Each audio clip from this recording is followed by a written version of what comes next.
Ladies and gentlemen, we are coming to you December 26, 2018, the day after Christmas. We're high in the holiday season. This is Banks and Stroob's episode number 2. We've got a little bit of the holiday cheer here. I'm working on the Grand Marnier. Amon will be working on a beer after. I'll talk to you about some hot-button issues involving political correctness and political correctness stories that have been shown over the last month, over the last 3 or 4 weeks. I think we are both in agreement that political correctness has gone way too far. Way too far. Way too far. We're kind of off the deep end now, and now we're looking for incidents of racism and incidents, opportunities to be offended that surpass even what we would have imagined maybe a year or two ago. I think it's hit critical mass now. And a few of the stories I want to try to pull up here from courtesy of the Los Angeles Times. This story takes place in California, Monterey Bay Aquarium to be exact, and this all involves the attempt, I guess you can say, of organizations, companies, entities to try to appeal to younger audiences, appeal to the youthful masses by being creative, being clever, like a CEO of some companies trying to go out there and do the floss dance or whatever the hell the kids are doing nowadays. So this is a tweet that was done on December 18th from the Monterey Bay Aquarium, their social media director, social media department. Now be mindful, it's an aquarium. This is an aquarium, yes, and we're talking about animals. We're not a person. Humanizing the people. We're not trying to, we're not a person. Casting racial aspersions upon any not a person. Not a person. Larger than life otter, sea otter. I don't know if she's recovered. I don't know if her fur, her coat looks like it's a little mangled, so I don't know if she was a recovered otter or whether they saved her, but she looks a little plump. So, line 1. Abby is a thick girl, THICC. What an absolute unit. She chonk. Look at the size of this lady. Oh, Lord, she coming. Another internetism. They give themselves a little creativity. Now, some people liked it. Some people were probably loving it and thought that was really creative and thought that was really clever. I think it's hilarious myself. Yeah. 55,000 likes or hearts, I guess. 17... almost 18,000 comments, people talking about it on Twitter. So I think the backlash was based on the kind of the Monterey Bay Aquarium's attempt to use black colloquialisms or let's say Americanized urban, I guess, ebonics and kind of some of those other elements of black speak, I guess, black talk. So African American, AAVE, African American Vernacular English. If I apologies if I need to go back and look at the acronym again. Needed. But I don't know. That's the first I'd ever heard of it in acronym form. So a little learning was done there as well. So Amon, what's your take on this? Are we ridiculously offended? Should we go back to the drawing board? Are we looking for ways to be offended? What's your take on this whole conundrum? I think more people are looking for ways to be offended than anything else. I think it's sad within itself to say that because certain words are only given to one race or one group of people that cannot be used by another race. Last time I checked, I mean, you can patent words, but I don't think a whole race can take a whole group of words and just say, hey, they belong to us and cannot be used with nobody else. I think it's hilarious myself. When you look at the picture of the otter and you look at the subtext of what they have going on, me personally, I didn't find anything offensive about it.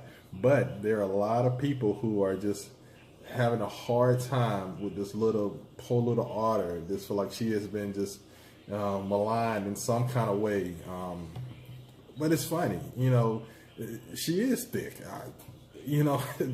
What else words would you use besides fat? I think fat is more offensive than thick, but neither here or there. I mean, what's the other one they have? She is chunk.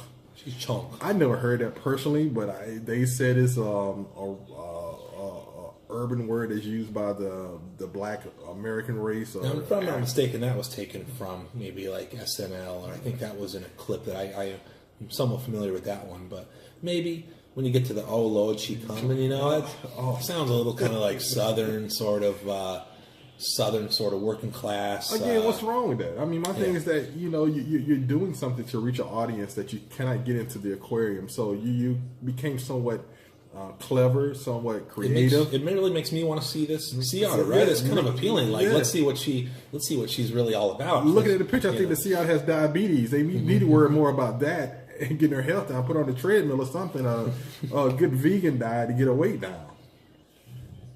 And for our second ridiculously, our second indicator of the end of the world in terms of the political correctness, Gestapo run mad or just wreaking havoc over American society, we have a Time magazine article from a couple weeks ago, less than a week ago, December 19th to be precise.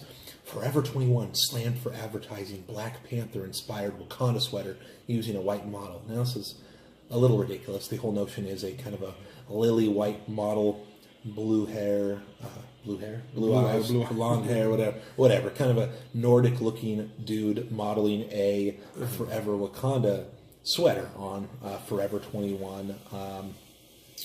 Forever 21 online stores website. So I don't know. I think judging based on the articles here, it seems like a lot of people were taking this with a grain of salt and pointing out the ridiculousness of it. But after a couple of days, I do believe that Forever 21 issued an apology. Probably didn't have to. Probably just kind of caved to the PC mob. And should not have to. Me personally, I think it's, again, stupid. It's a shirt, people. That's all it is a shirt. And again, because Wakanda was this all-black cast from Marvel Universe, I just think it's ridiculous. I mean, to say that somebody who's white cannot like Wakanda or what it stands for, number one, it's idiotic, and number two, because it was a white dude modeling the shirt, maybe they didn't have a black dude who wanted to model the shirt. Maybe there was a black dude who couldn't fit the shirt. There was so many variables can go into this right here. It blows my mind. I think, unfortunately, the black community has lost their mind. But you felt like it was so big of a cause to shut it down. It hurts my feelings. I know if it was my kid, I'll be pissed. Seems to be just a perpetuation of unnecessary kind of racial consciousness, right? I mean, sometimes it's advantageous to examine issues of race and to look at kind of those matters of race. And this doesn't seem to be one of them. This seems to be one where you're infusing race into a situation where it's not warranted. It was stupid. I'm going to West Virginia and just pass them out. You can't get no whiter than West Virginia. I think that's racist too as well. I shouldn't have said that. I might be against West Virginians, nevertheless. But I think West Virginians might have a good sense of humor, unlike the woman who made that her life's business. I think another element here is the absurdity and the ridiculousness of how the world of Twitter opinions, the kind of the public form of Twitter, and people posting crap on there because something comes to mind.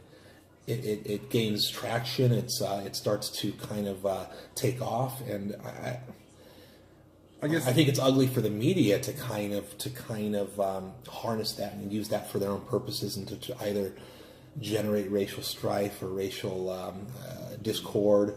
Or just draw some division in between the two races. That's what I think it is. It's just say, hey, you are oppressed, so let's keep oppressing you by saying that, it's offensive when somebody of a white race wear a shirt that should have been only signed out to only black folks. And I think cultural appropriation, this whole notion of cultural appropriation, I think it ties quite nicely into that whole theme. This trope of cultural appropriation, which a lot of people, I would like to imagine that people's sensibilities and their kind of better judgment will prevail. And for issue number 3. Well, I'm gonna start this one because this is near and dear to my heart. And we did have more folks at home. We did have a lot more disagreement here. I'm not an ex-wrestler. I've never competed in wrestling at a junior juvenile level or high school level or whatever. So Amon does have a little more background here. So let you be the authority. 4 years of my life in high school, I wrestled. wrestle. Wrestle. Regardless of where you, I mean, you can be from the South, you say wrestle, or you Northern, say wrestle. Either way, this young man who was getting his dreadlocks cut before the match, I wrestled 4 years of it. Before any match, the referee comes in and check your nails and check your hair. Now, as you see, I have no hair, but when I was young, I had a lot of hair. The referee would rub his hand around his ears to make sure your hair wouldn't touch your ears.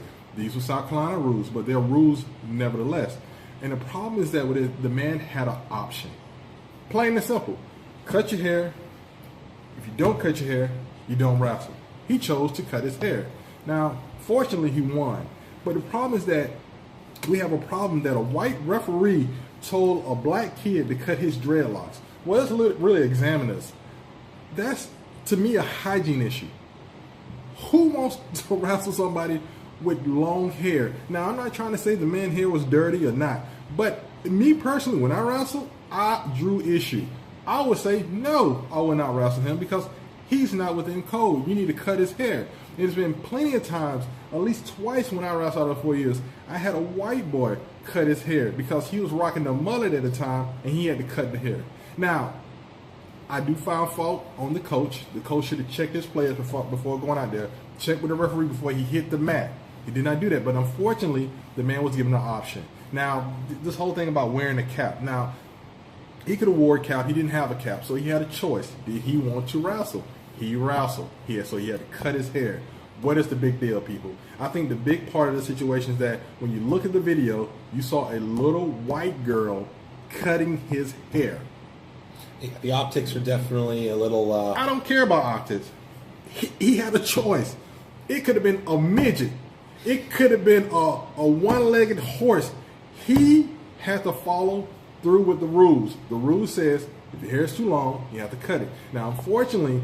Well, do we know if he had the option to do the head? I don't care. Head, covering. It was too late. According to the rules in New Jersey, they said that the covering has to be looked at prior to going onto the mat. So they in the locker room, put it on, see if it fits right, whatever.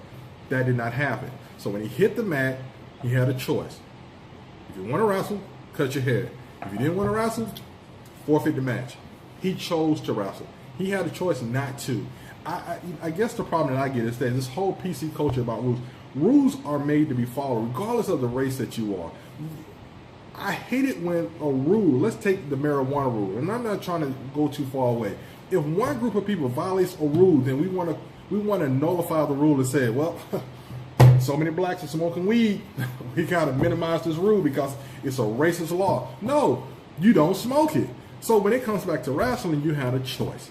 Cut your hair and wrestle, or not cut your hair and forfeit the match.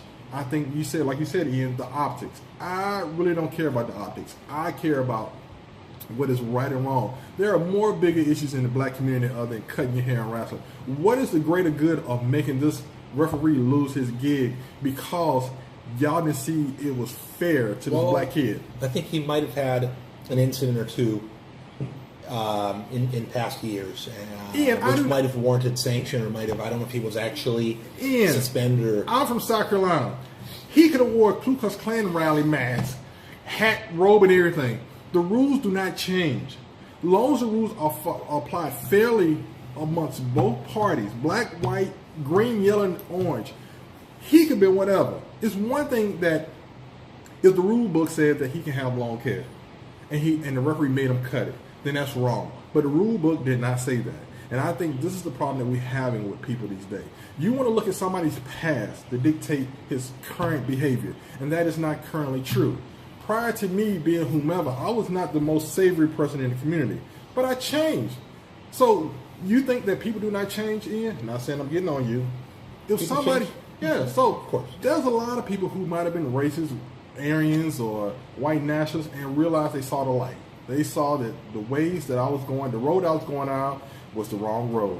I saw the error of my ways. But yet, we don't give those people a pass. But if you take a black man, or any man of any stripe who does something wrong, and, well, let's go with the black people. Black man goes to prison. He comes out, or he's redeemable. All he done did his time. He's the greatest man on earth. But yet you take a white man who might have said, and there's no proof that he used a racial epithet against another referee during a meeting, then this man has no redeeming values. I think it's crazy. So again, to this kid, my heart goes out to him. But you knew the rules. I knew the rules. For 4 years, 9th, 10th, 11th, 12th grade, we knew the rules. That's like if I come in and say, well, Mr. Banks, you're overweight. I wrestled at 189. And they said, well, you're 1 pound over. You can't wrestle. And a white referee tells me that. I'm going to say, that's racist? You're fat shaming me? No. It was rules. Plain and simple. I understand that people might say the optics don't mean anything when there's rules. So, folks, we're going to put that one on you. We didn't have the basics to lead that story right now, so go and do your research a little more. Definitely the way the media portrayed it was from the cultural, the racial angle, and that kind of that of course is designed to sway your opinion in one particular way. But go ahead and do your own individual research and see if you agree with Mr. Banks here. So Happy holidays. Take care, y'all.